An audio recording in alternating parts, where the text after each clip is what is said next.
देखिए अब यहां से एक तो बात क्लियर हो गई कि एक ऑक्सीजन है तो 5 ऑप्शन हो गया। अब 2 ऑक्सीजन है तो कितने ऑप्शन बताओ? एसिड, ईस्टर और कहीं नहीं। ये तो मैंने आपको बताया है। क्या मैंने क्या बताया? इसको डेरिवेटिव को बताया कि कैसे डेरिवेटिव बनेगा। ये मैंने इसको अलग कर दिया। हाँ, डिज़ाइन बन गया तो मैंने इसको अलग कर दिया। तो 2 ऑक्सीजन मतलब एसिड बन सकता है या फिर ईस्टर। देखो यही है पूरा स्ट्रक्चरल आइसोमर समरी बता रहा हूँ, जड़ी बूटी यही है। 2 ऑक्सीजन एसिड हो सकता है या फिर ईस्टर। 1 ऑक्सीजन 5 ऑप्शन जो मैं बता चुका। 1 सल्फर 2 ऑप्शन, थायो एल्कोहल या फिर थायो ईथर। थायो ईथर भी आएगा, ठीक है। इसके बाद क्योंकि ये सब सारे किसमें मतलब मेन फंक्शनल ग्रुप में नहीं होते हैं, ठीक है। तो ऑक्सीजन वाला खत्म। 3 ऑक्सीजन आया तो कितने ऑप्शन? एनहाइड्राइड। लेकिन अब उसमें भी कैसे डिफरेंशिएट करोगे? उसमें ऐसे डिफरेंशिएट करोगे 2 ऑक्सीजन है, एसिड है, लेकिन इसके लिए डी कितना आना चाहिए? इसके लिए डी कितना आना चाहिए? 1। तो यहाँ डी 1 आएगा तभी एक कंडीशन फुलफिल होगी। अब कौन सा डी क्या है? Degree of unsaturation. Degree of unsaturation क्या है? कितना अनसैचुरेशन है, कितना पाई बॉन्ड है या कितनी रिंग है, उसी को बोलते हैं डिग्री ऑफ अनसैचुरेशन। एक है डबल बॉन्ड तो एक डी है। डबल बॉन्ड मतलब पाई बॉन्ड। एक डबल बॉन्ड में एक सिग्मा 1 पाई होता है। ट्रिपल बॉन्ड में एक सिग्मा 2 पाई होता है। सिंगल बॉन्ड में एक सिग्मा होता है, पाई नहीं होता। अब ये मत पूछना सिग्मा पाई क्या है, वरना तकलीफ होगी। अब ये स्ट्रक्चर दिख रहा है, कितने पाई बॉन्ड है? 2। इसका मतलब इसका डी कितना होना चाहिए? 2। तो अगर ये दिख रहा है और डी 2 है तो ये होगा, समझ गए? अगर ऐसा फार्मूला दिख रहा है और इसको होने के लिए क्या होना चाहिए? डी कितना होना चाहिए? 2। इसका मतलब हमने कहा डी यहाँ पर 2 होगा। ये कंडीशन ऐसे दिख रहा है फुलफिल हो गया तो ये हाइड्राइड है। इसमें बताओ डी कितना होना चाहिए? 1। इसमें डी 1 क्योंकि एक पाई बॉन्ड है। इसमें डी मतलब ये फार्मूले में अगर डी 1 आ गया तो आप खटाक से कह दोगे कि ये अमाइड है, समझ गए? फिर मैंने कहा इसमें बताओ, इसमें डी कितना होना चाहिए? कितना होना चाहिए? 2 पाई है, दोनों में 2 पाई। इसमें बताओ डी कितना होना चाहिए? 1। तो ऐसे आपको रटना नहीं है, आपके माइंड में फंक्शनल ग्रुप होना चाहिए, उसी से आप डी बता सकते हो कि सर इसमें तो डी 1 आना चाहिए, इसमें 2 आना चाहिए, क्योंकि आपके इस माइंड में स्ट्रक्चर याद है या पता है, ठीक है। अब जैसे इसमें इसको आने के लिए डी कितना होना चाहिए? क्योंकि एक भी पाई बॉन्ड नहीं, इस फंक्शनल ग्रुप के अंदर एक भी पाई बॉन्ड नहीं है, तो अनसैचुरेशन नहीं, तो डी 0 होगा। यहाँ पर डी, यहाँ पर डी 0। इसका मतलब अगर नाइट्रोजन वाला केस है तो डी 0 है। इधर बताओ, सोच के बताओ, अगर यहाँ डी 1 आया तो आप कहोगे कि ये एल्कीन है, डबल बॉन्ड। अगर डी 2 आया तो आप कहोगे ये एल्काइन है जनरली।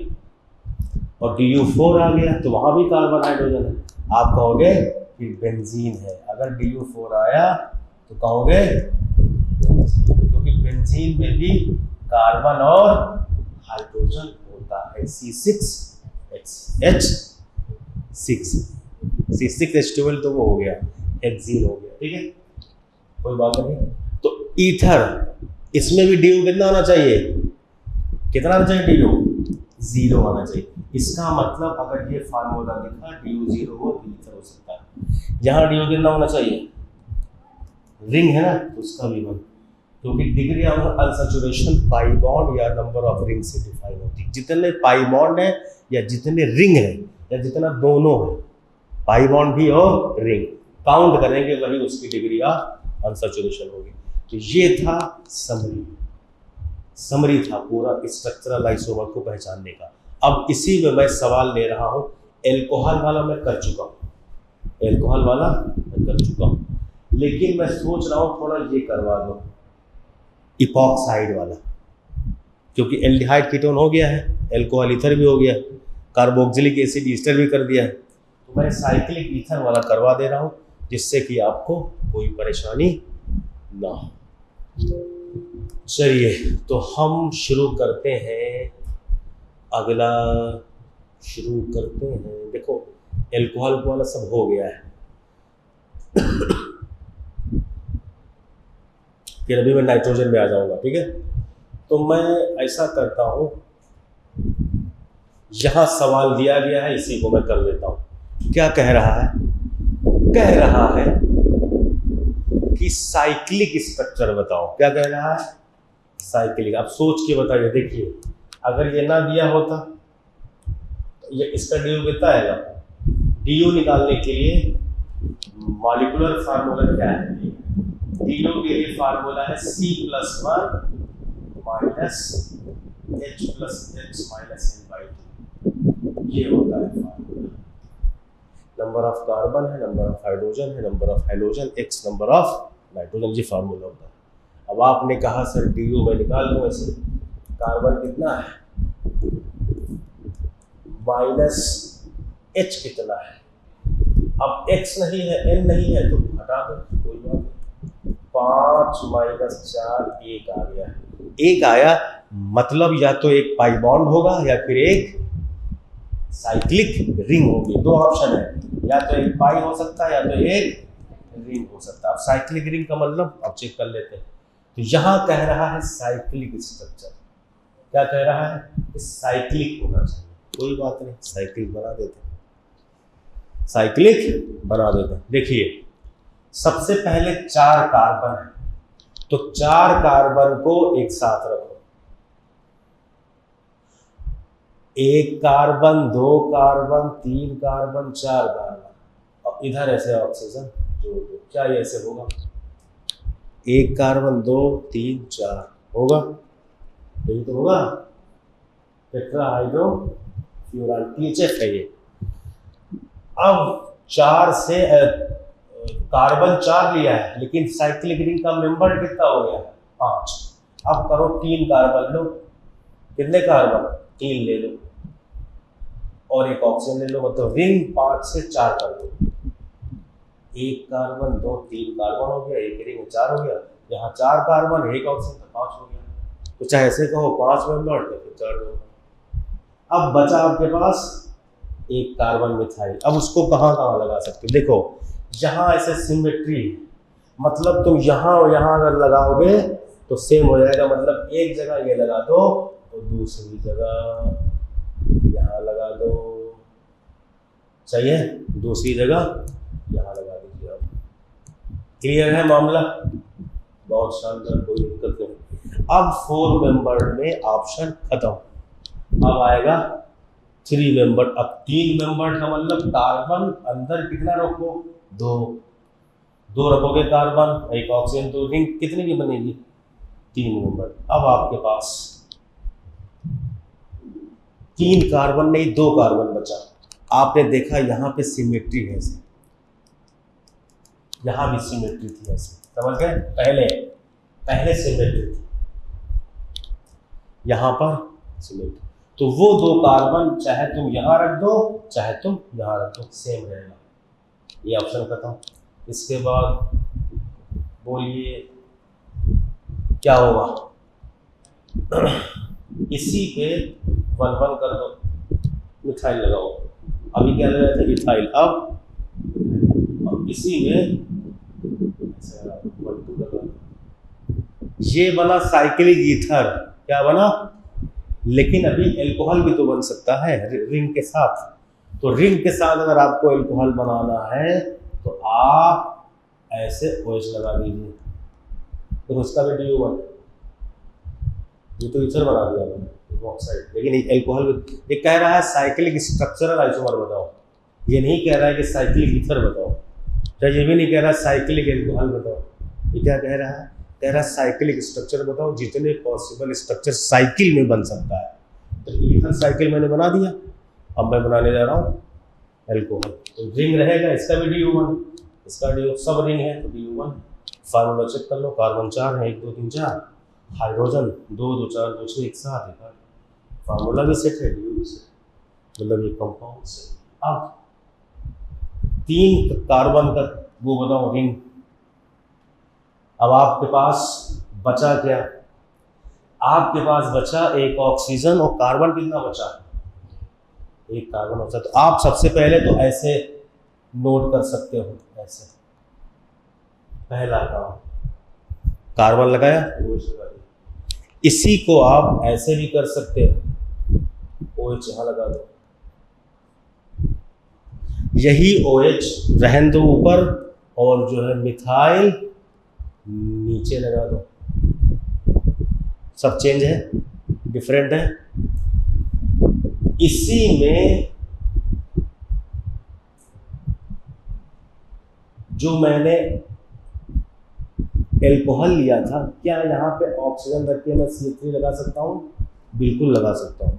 Carbon 1 2 3 4, hydrogen 2 2 4 5 3 8। तो इतने पॉसिबल स्ट्रक्चर साइक्लिक में बन सकते हैं। और सोचो, क्या और साइकिल में बन सकता? नहीं बन सकता, क्योंकि मिनिमम रिंग 3 मेंबर से ही रिंग बनती है। मेंबर्ड रिंग 3 होना चाहिए, चाहे वो 3 कार्बन हो या उसमें से कोई एक ऑक्सीजन हो, रिंग 3 होनी चाहिए मिनिमम। 4 भी हो सकती, 5 6, 6 वाली ज़्यादा स्टेबल, तो 6 तक स्टेबल मानते हैं, ये पॉसिबल। ऐसे हम स्ट्रक्चर को ड्रा करेंगे, ठीक है। तो सबसे पहले आप नोट कर लीजिए जो मैंने आपको बातें बताई। तो नोट कहाँ से करोगे? सबसे पहले आप यहाँ से नोट करो, जो मैंने ये बताया है, या इसको नोट कर ही लिया होगा, नोट कर लिया, नोट कर लो इसको। उसके बाद मैं बताता हूँ करना क्या है।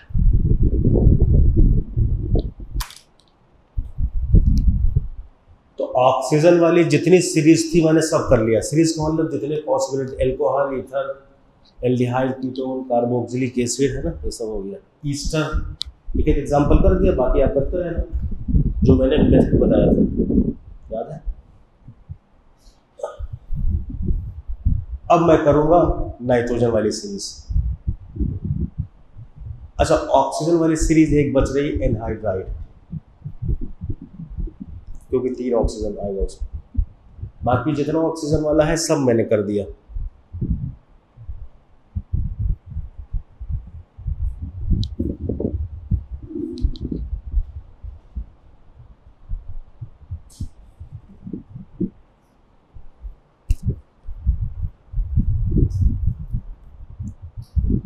ये याद होना बहुत जरूरी है, इसको याद कर लो, कंठस्थ कर लो इसे। कंठस्थ होता ना, कंठस्थ, ऐसे जागते हुए सोते हुए कोई पूछे तो कहो ये carboxylic acid, sulphonic acid, anhydride, ester, acetyl amide, cyanide isocyanide, aldehyde, ketone, alcohol, thioalcohol, amine, double bond, triple, ऐसे याद कर लो। जैसे मंत्र नहीं याद करते हो वैसे याद कर लो, सूरा नहीं याद करते वैसे।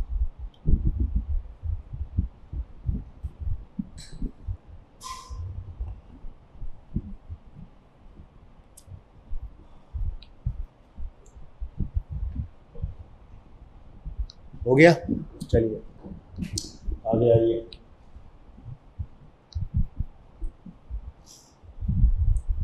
ये हो गया था, अब इसको लिखना है। ये मैंने डेरिवेटिव समझाया है, कैसे कैसे डेरिवेटिव बना, समझ में आ गया। OH हटेगा, X लगेगा, एसिड हाइड, OH हटेगा, NH2 लग जाएगा तो एसिड अमाइड। बाकी 2 एसिड जुड़ करके H2 निकलेगा, एनहाइड्राइड, एक एसिड एक एल्कोहल, H2 निकलेगा तो ईस्टर, ठीक है। ये बात मैंने समझाया है, 6 ऑर्डर मैंने लिखाया है, और यही प्रियोरिटी ऑर्डर भी है। क्वेश्चन कभी कभी ऐसे पूछ लेता है नीट में कि what is the correct priority order, priority order. Priority किसकी ज़्यादा है, महत्व किसका ज़्यादा है, इम्पोर्टेंस किसका ज़्यादा है ना, सही है।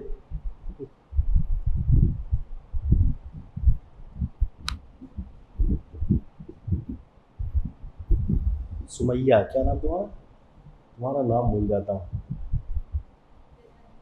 जन्नत, जन्नत, तब तो हर आदमी उसी के लिए दौड़ता है, जन्नत के लिए। जो मानने वाले हैं, अल्लाह अच्छे कर्म इसलिए करता है ना कि जन्नत मिले उसको, स्वर्ग मिले, अच्छा नाम है।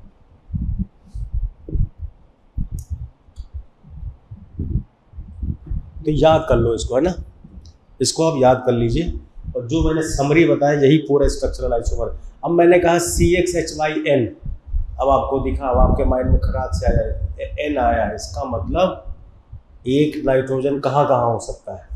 आप कहोगे साइनाइड हो सकता है, आइसोसाइनाइड हो सकता है, या फिर एमीन्स होता। अब एमीन्स में 1 डिग्री भी हो सकता है, 2 डिग्री भी हो सकता है, 3 डिग्री, इतना 5 ऑप्शन आपके निगाहों के सामने दौड़ने लगा। यही है स्ट्रक्चरल आइसोमर। फिर उसके बाद आपने DO निकाल लिया फार्मूले से। जब DO आया 0 तो आपके माइंड में 2 ऑप्शन कट गए। कौन सा ऑप्शन? साइनाइड वाला कट गया, वो हट गया। अब बचा क्या? एमीन बच गया, या तो 1 डिग्री, या तो 2 डिग्री, या तो 3 डिग्री। अगर DO 2 आ गया तो ये कट गया, वो आ गया, साइनाइड या तो ऐसे। जैसे मैंने कहा CXHYNO, तो आपके माइंड में आया एक ऑक्सीजन है और एक नाइट्रोजन है, ऐसा कौन सा फंक्शनल ग्रुप है भाई जिसके अंदर? तो आपने कहा अमाइड है। अगर दे दिया कि फाइंड द पॉसिबल अमाइड तो अच्छी बात है, लेकिन अगर उसने नहीं दिया तो आपके माइंड में आना चाहिए अमाइड। ज़्यादातर क्वेश्चन में दे देगा वो। समझ में आया कि एल्डिहाइड ड्रा करो, कीटोन ड्रा करो, एमीन्स ड्रा करो, एल्कोहल ड्रा करो, एनहाइड्राइड, सारा ऐसे आपको बोल देगा। कार्बोक्सिलिक एसिड ड्रा करो, कितना बनेगा, सही है।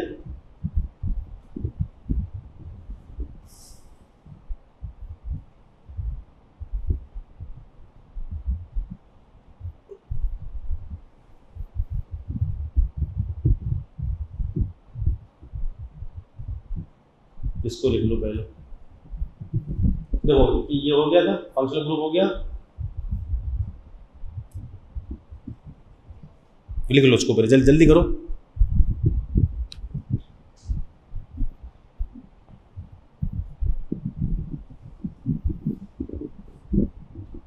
अब एमीन्स करवा दें, अमाइड करवा दें,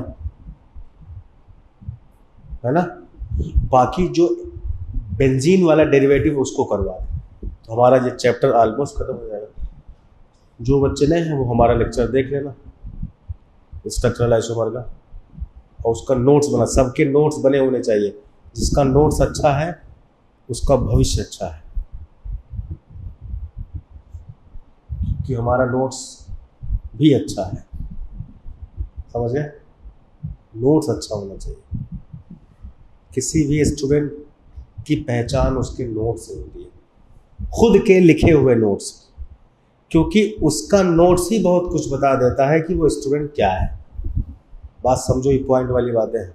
जैसे किसी इंसान की पर्सनालिटी उसका CV बता देता है, रिज्यूम कहाँ से पास किया। जैसे एक पर्चे में दे दिया, एक पेज में, तो अब जो 1 घंटा में, जो 1 आवर में जो उसको जानकारी पूछ के मिलती, वो सारी उसको मिल गई। अगर वो जेन्युइन है तो, समझ गए। तो सारी बात, कहाँ पास किए, कहाँ रहने वाले, डेट ऑफ बर्थ क्या, दुनिया भर का, है ना। तो समझो नोट्स आपका CV है, ये पहचान है आपकी।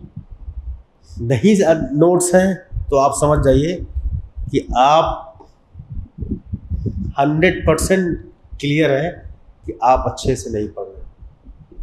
जनरली बात कर रहा हूँ, कोई भी स्टूडेंट नॉर्मली, अगर उसका स्टूडेंट नहीं, अगर उसका नोट्स नहीं पूरा है, या उसने नहीं लिखा है, या 1 पेज लिखा है 10 पेज छोड़ दिया है, फिर लिखा है 1 पेज, फिर 5 पेज छोड़ दिया है, ऐसे, तो समझो कि वो अच्छा स्टूडेंट नहीं है। मैं बता सकता हूँ दावे के साथ नहीं है। एक्सेप्शन भी इसमें नहीं आना चाहिए, नहीं होता एक्सेप्शन, बहुत कम चांस। मेरे सर में एक्सेप्शन हो सकता है, बहुत कम चांस।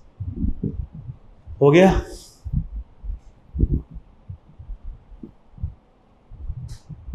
अब नाइट्रोजन वाला आप ट्राई करिए, आप लोग नाइट्रोजन वाला ट्राई करिए।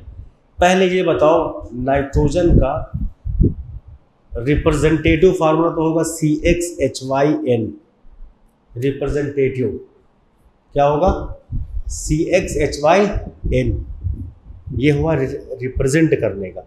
लेकिन जनरल फार्मूला क्या बनेगा CnH2n +3 बन जाएगा। क्यों? क्योंकि जो एल्काइल ग्रुप लगेगा CnH2n+1 और जो NH2 H2 वहाँ गया एमीन का वो इस पे लग जाएगा CnH2n+3n। मतलब अगर n की वैल्यू 1 रखते हो तो h की वैल्यू कितना आएगी 5, n की वैल्यू 2 रखते हो C2 तो h की वैल्यू कितना आ जाएगी 7 आ जाएगी n। ऐसे लिखो सीरीज और निकालिए आप, है ना। चलिए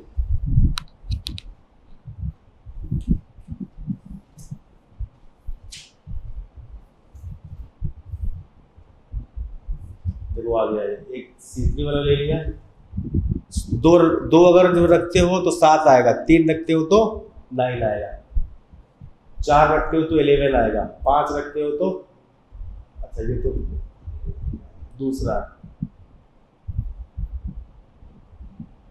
ठीक है। तो n वाला यहाँ यहाँ सीरीज आएगी, ये आया। तो सबसे पहले तो एक वाले में तो एक ही बनेगा मिथाइल एमीन, उसमें ना 1 डिग्री बन सकता है ना फिर 2 डिग्री बन सकता है। 2 वाले में कितने ऑप्शन बनेंगे? हम जो कहना चाह रहे हैं बात समझो, हम कहना क्या चाह रहे हैं समझो। पहले हम कहना ये चाह रहे हैं कि अगर आप जनरल फार्मूला बनाना चाहें तो कैसे बनाएंगे? जैसे ऐसे रहेगा NH2 रहेगा, फिर C2H5NH2 रहेगा, मतलब ऐसे ऐसे ऐसे बढ़ता जाएगा। तो ये क्या है? एल्काइल ग्रुप है, methyl ethyl propyl butyl pentyl ऐसे आएगा। तो ये किसका फार्मूला है? CnH2n+1 और यहाँ H कितना है 2, तो H कितना हो जाएगा 2n+3 खत्म। तो जनरल फार्मूला अगर एमीन का बनाना है तो क्या बनाओगे CnH2n+3 यही तो बनाओगे भाई। समझ में आया मैं कहना क्या चाह रहा हूँ? ये एल्काइल ग्रुप था, H2 ऐड हो जाएगा, H2n+1 था ऐड हुआ 2 तो +3 हो गया। ऐसे कर, जैसे तुमको नहीं याद है अल्कोहल का कैसे बनेगा तो ऐसे देखो ना अल्कोहल कैसे बनेगा। जैसे C2H5 है और OH है, ये C2H5 किसका है CnH2n+1 एल्काइल ग्रुप है ना ये, और यहाँ H है तो CnH2n+2।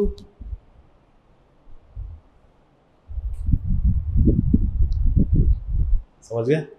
तो ये सीरीज बन गई एमीन की। अब इसमें ये 3 वाला दिया हुआ है तो सबसे पहले 3 वाला कर देता हूँ। आपको नहीं मालूम ये क्या है तो आपने कहा सर मैं सबसे पहले DU निकाल लूँ। कितना आएगा DU?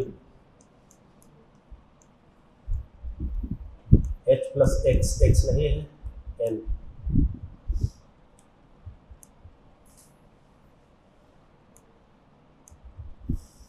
चलो बनाओ कितना आएगा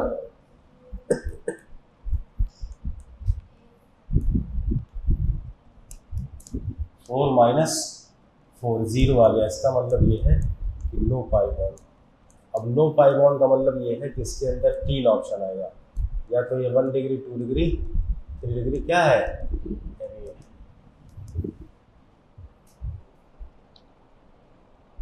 क्योंकि CXHYN की तरह रिप्रेजेंटेशन तो ये एमीन हो सकता है या फिर साइनाइड। तो साइनाइड इसलिए नहीं होगा क्योंकि DU इसका 0 आ गया। अब एमीन बनाना है। अब एमीन बनाने के लिए सबसे पहले आपको कौन सी एमीन बनाना है 1 डिग्री 1 डिग्री एमीन बनाने के लिए आप क्या करेंगे NH2 रखोगे ऐसे, क्या रखोगे NH2 ऐसे।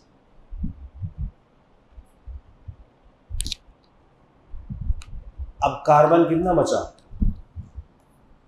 C3, H कितना आएगा एल्काइल ग्रुप में कितना होता है भाई?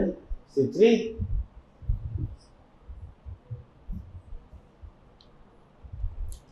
एल्काइल ग्रुप में जैसे मैंने कहा C2 तो H5 आएगा ना, C3 H7 C4 H9, तो कितना आया? या ऐसे देख लो 9 है, 2 इधर आ गया, H बचा कितना, ऐसे भी देख सकते हो। तो C3 H7 को मैंने आपको बताया था कितना अरेंजमेंट हो सकता है, कितना हो सकता है? 2 हो सकता है, तो 2 आ गया, 1 डिग्री अमीन 2 आ गया। अब कहोगे सर ये कैसे कर दिया, नहीं समझ में आया। ये जो प्रोपेन है इसमें एक बार यहाँ लग सकता है और एक बार बीच में लग सकता है, यही। तो 1 डिग्री अमीन 2 आ गया। अब हम निकालेंगे किसको, बोलो किसको निकालेंगे? 2 डिग्री अमीन निकालेंगे। 2 डिग्री अमीन का मतलब ऐसा नाइट्रोजन जो 2 डायरेक्शन में कार्बन से लगा। तो सबसे पहले NH रखेंगे और एक कार्बन यहाँ रखेंगे राइट साइड में, बचा कितना?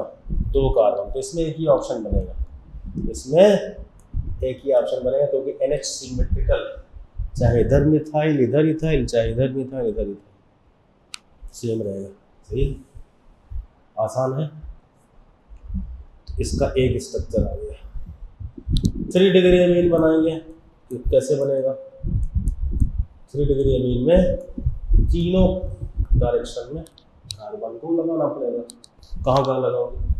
यहाँ लगाओगे, यहाँ लगाओगे और H लगाओगे, यहाँ 3 H लगाओगे 3, एक ही ऑप्शन बनेगा। तो टोटल पॉसिबल कितना हो गया? 2 3 4, तो टोटल इसका 4 आ गया। स्ट्रक्चरल आइसोमर जो है 4 आ गया। इसके अलावा नहीं बन सकता, इसके अलावा कनेक्टिविटी नहीं हो सकती, इसके अलावा पॉसिबिलिटी नहीं हो सकती। समझ गए? इसी को कहा जाता है स्ट्रक्चरल आइसोमर। मतलब फार्मूला सेम हो लेकिन एटम्स की कनेक्टिविटी डिफरेंट हो, इसी को स्ट्रक्चरल आइसोमर। यहाँ एटम ऐसे अटैच है, यहाँ इससे अटैच, यहाँ ऐसे अटैच, डिफरेंट। अब इसके बाद पॉसिबिलिटी आ ही नहीं सकती। समझ गए? यही अंत हो गया, ये खल्लास हो गया। सही है? ऐसे हम करेंगे। अब मैंने C3H9 वाला कर दिया, आपको अब करना है C4H11N। जल्दी से करके बताओ। जैसे मैंने किया है वैसे सेम करना है। पहले इसको कर लो फिर उसको।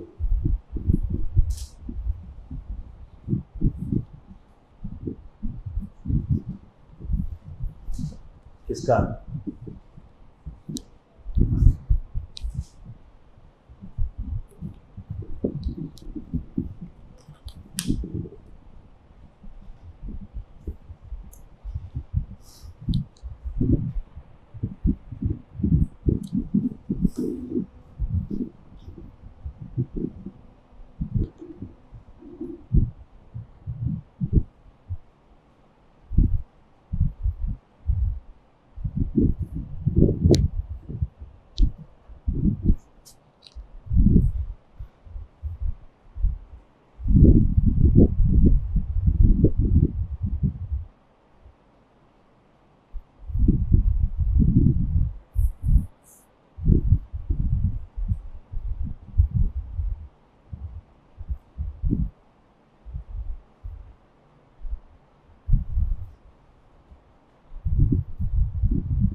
ये मैंने कौन सा लिया है?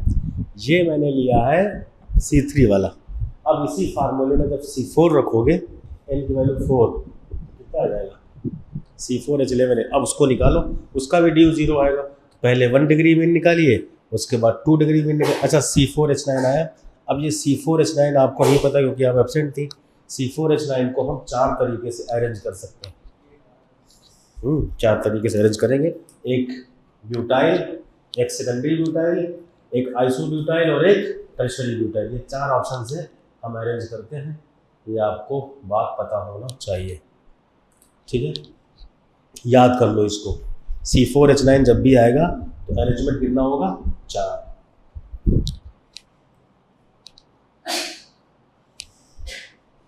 तो C4H9 जो है 4 हो जाएगा।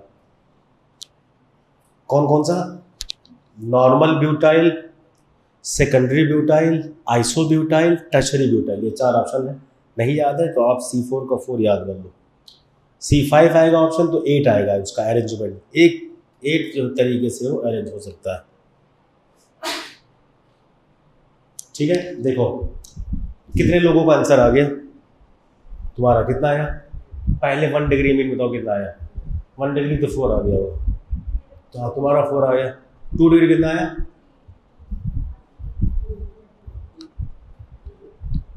2 डिग्री 3 आएगा। कैसे? जब एक C इधर रखोगे तो एक यहाँ C कितना बचेगा? C3 का अरेंजमेंट 2, तो 2 और 1, 2 इंटू 1 2 हो गया। अब C2 करोगे, एक इधर ले C2 तो 1 इंटू 1 समझ गए? तो 2 डिग्री 3 हो गया, 1 डिग्री 4 हो गया। अब आओगे 3 डिग्री में, तो 3 डिग्री में जहाँ N है 3 कार्बन सबसे पहले रखोगे, और 3 कार्बन के बाद आप कहीं एक कार्बन एक्स्ट्रा लगाओगे, तो कहीं पे भी लगा सकते हो, तो एक ही ऑप्शन है। आप एकदम सही। 5 वाला जल्दी से करके बताओ। C5 का खटाखट आंसर निकालो।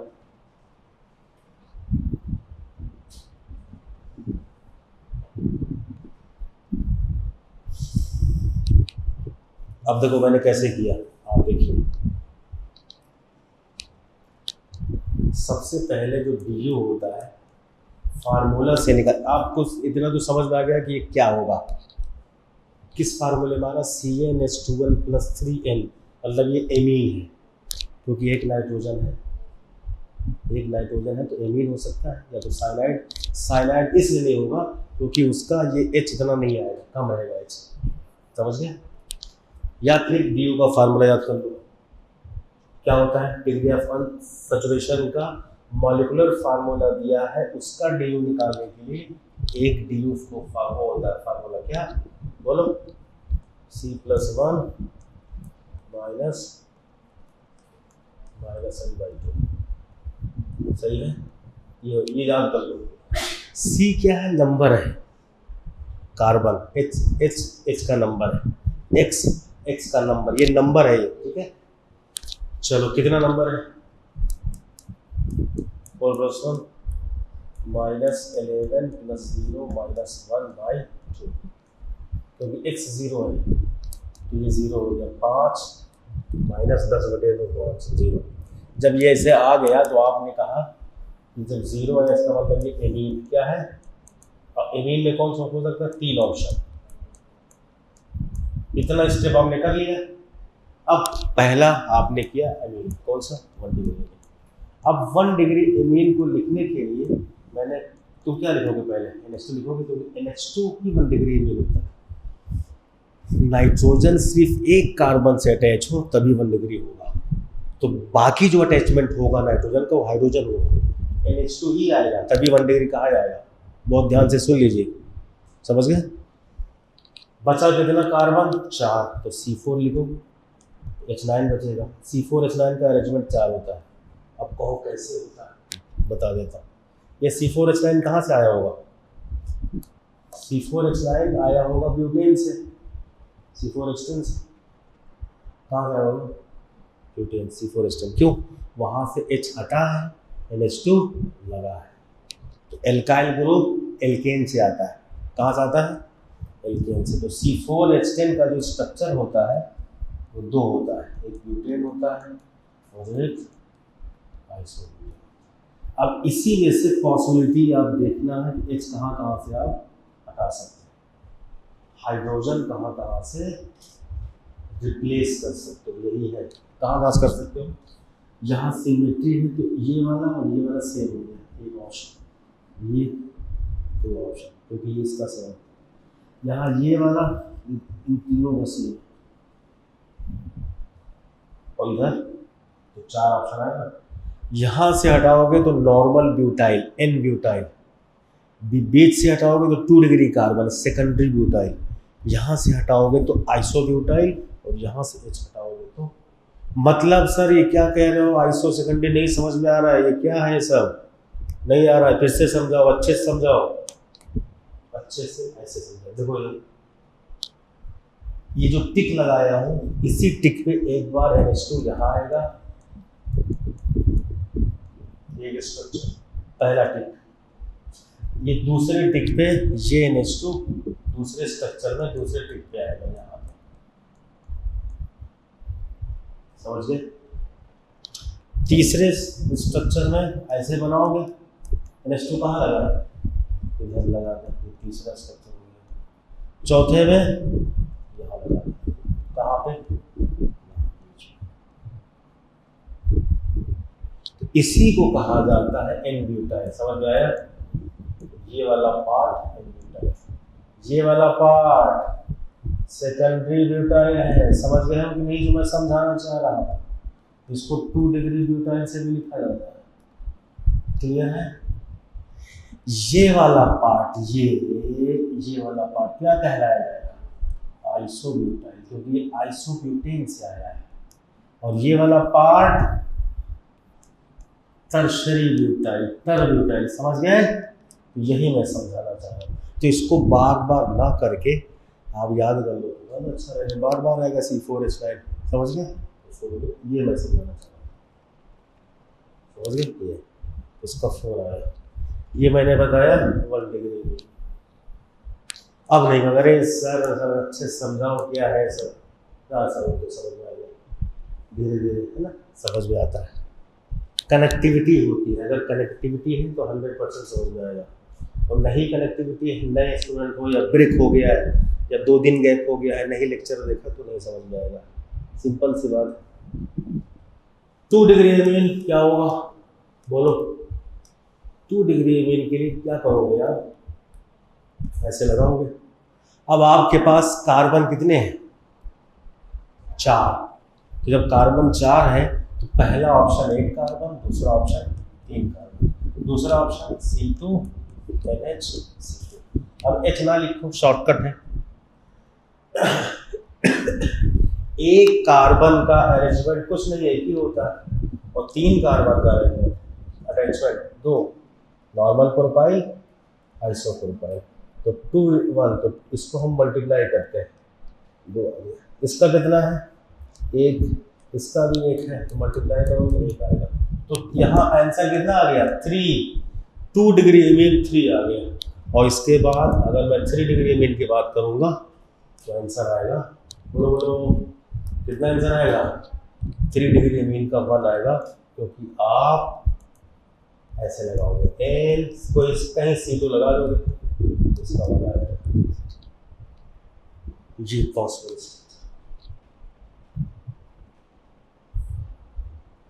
समझ गया। तो 5 वाला आंसर सभी ने कर लिया होगा, बोलो कितना आया आंसर। 1 डिग्री में तो सिंपल 8 आएगा, और सही है क्या, क्रॉस चेक किया, सही आ रहा, बोलिए।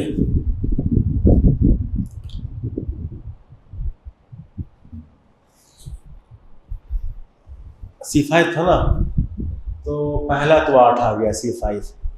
अब दूसरे वाले में 1 कार्बन इधर है, 4 इधर है, तो 4 × 1 4, फिर 1 कार्बन इधर ले जाओ, 3 2, बस। इसके अलावा ऑप्शन नहीं आ सकता। इधर 3 इधर 2, 3 का अरेंजमेंट, तो 2 का अरेंजमेंट 1, तो 2 × 1 2, ऊपर गिनना था 4 × 1 4, तो 4 + 2 6, खत्म। 2 डिग्री मीन 6 आ गया, 1 डिग्री मीन 8 आ गया, डायरेक्ट कर दिया, खटाखट आंसर ऐसे।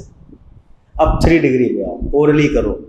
अब 3 में आप नाइट्रोजन रखोगे, 3 बॉन्ड बनाओगे, तो 3 बॉन्ड बना है, कम से कम सबसे छोटा जो ग्रुप लगाओगे वो एक C लगाओगे, इधर C इधर C इधर C, तीनों भर दिया आपने C।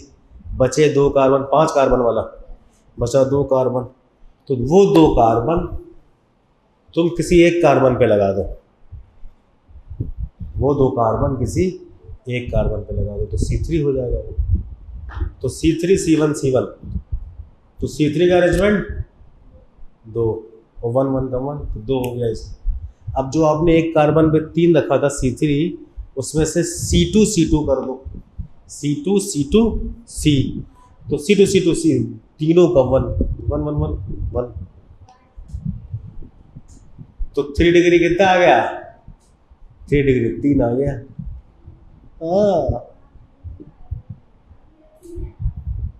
हाँ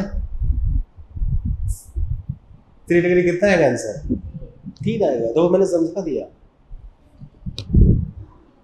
तीन डायरेक्शन में बॉन्ड बनाओगे ना, तो एक C3 रखोगे, एक C रखोगे, एक C रखोगे, एक ऑप्शन। दूसरा वहाँ C3 से एक हटाओ तो C2 आया, C में से कहीं रख दो, 3 आ जाएगा। सही है? ये ऐसे देखो, सिंपल मैथमेटिक्स। 5 कार्बन को 3 जगह बांटना है। चलो मैं अब यहाँ मैथ्स लगा रहा हूँ। क्या लगा रहा हूँ? मैथ्स। देखो कैसे। मैंने जो आपको सवाल दिया था वो C5 5 गुना 10 3 13 यही दिया था। 1 डिग्री एमीन के लिए, अब देखो मैं जल्दी जल्दी कर रहा हूँ शॉर्टकट। 1 डिग्री एमीन के लिए C5 H11 NH2 करोगे, इसका अरेंजमेंट 8 होता है। आंसर आ गया, खत्म, खलास। 2 डिग्री एमीन के लिए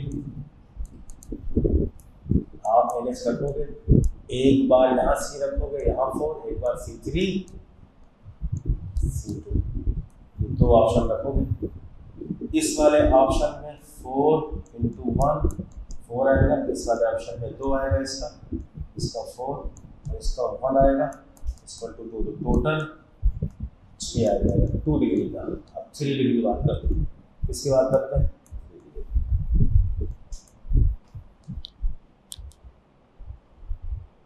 किसकी बात करते हैं?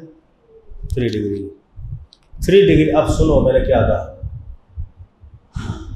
5 कार्बन को 2 जगह डिवाइड करना है। तो आपको सर मैथमेटिक्स सिंपल है, 1 + 4 2 + 3, बस यही, मतलब 2 3। अब कहोगे सर 4 1 1 4, सेम है ना, 2 3 3 2 सेम है ना। तो ऐसे ऐसे करो, मैथ से करो। 5 कार्बन को 2 जगह डिवाइड करना है, क्योंकि 2 डिग्री में तभी बनेगा जब कार्बन का अरेंजमेंट कुछ इधर होगा कुछ इधर होगा। ऐसे करो, आसानी से हो जाएगा। 5 कार्बन को 2 जगह बांटना है, या तो 4 रखोगे, 1 रखोगे, या तो 3 रखोगे, 2 रखोगे। अब ये मत पूछो सर 3 2 या 2 3। अरे भाई 2 + 3 5, 3 + 2 5। इसमें बताओ 3 डिग्री एमीन। अब 2 + 3 3 + 2 हम किस में कर रहे हैं? सिमेट्रिकल है ना एमीनिया, इसीलिए हम सेम कर दे रहे हैं। अगर अनसिमेट्रिकल होता तो आप चेंज करोगे, 2 + 3 3 + 2 चेंज हो जाएगा। समझ आ रहा है? जैसे ईस्टर करवाया था, चेंज हो जाता था, और ईथर में रिपीट हो जाता था। तो ईथर सिमेट्रिकल है, 2 भाग में से काटोगे कट जाएगा। सेकेंडरी मीन सिमेट्रिकल है, 2 पार्ट में से काटोगे कट जाएगा। 3 डिग्री एमीन बताइए। 3 डिग्री एमीन क्या होगा? 5 कार्बन को 3 जगह ब्रेक करना। तो आप सबसे पहले कहो 1 1 3 1 2 2, यही ब्रेक कर दोगे। अब एक बच्चे ने कहा सर 2 1 2, बात सेम हुई। 2 2 1 2 2 1, 2 2 1 2 1 2 2 2 1 2 1 2 1 2 2 1 2 1, नहीं 1 2 2 2 2 1 2 1 2, सारे ऑप्शन सेम। तो ये ऐसे करना है, यही जो किया आपने आंसर आ गया। अब मैं अगर कुछ ना लिखूं, उसे डायरेक्ट आंसर बता सकता हूँ। C3 का 2 है, इसका 1 है, आंसर 3 आ गया। ऐसे भी हम डायरेक्ट कर सकते हैं। आगे आने वाले टाइम में हम कुछ नहीं लिखेंगे, खाली नंबर लिखेंगे, उसी से डायरेक्ट आंसर निकाल लेंगे। ऐसा भी है, लेकिन ये मैं जेईई में करता हूँ, नीट में नहीं।